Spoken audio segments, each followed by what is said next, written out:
Panibagong video, panibagong vlog. Dito muna tayo sa ating sagingan dahil ang nagsisimula na dito ang hangin dito sa Kabikulan. Bagong simula inalisan natin ng mga dahon yung mga saging dahil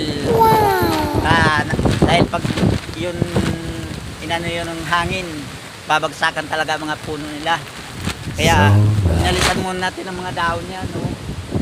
Dahil kahit tumakas man, hindi sila babagsak. Dahil kung hayaan natin yan, sayang naman. Matagal yan makaka-recover. Kaya ginawa ko ng paraan, inalisan ko ng mga dahon, ang mga puno. At lumalakas na nga dito. Dito tayo sa ating taniman.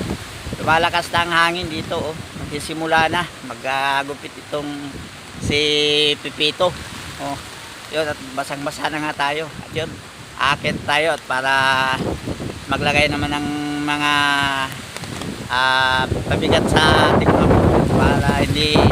para hindi liparin tayo doon. Oh. Dito oh, makikita nyo oh, medyo mataas na lugar ito dito sa medyo mataas oh. Kaya simula na talaga oh.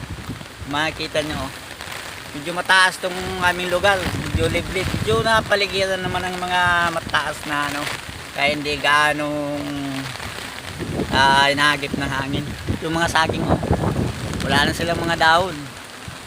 Yun oh, nilisan ko na dahil lang para hindi bumagsak yung mga puno oh. Yun oh, yun pa siguro lang naman yun. Yun oh. Oh, hanggang dito lang muna ang ating video. Update lang natin mga ka-DJ. At titingnan natin yung mga bubong ng mga naglagay ng mga tabing.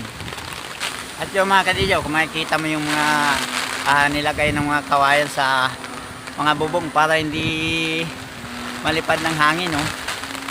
Double ano, dahil malakas daw ito, laking bagyo ito eh. May mga tali na rin. Yun ah. Wala no.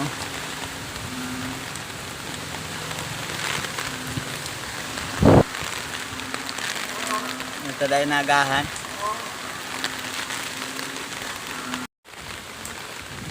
Ang ganda litol lang ating video. Salamat sa panonood. Thank you for watching.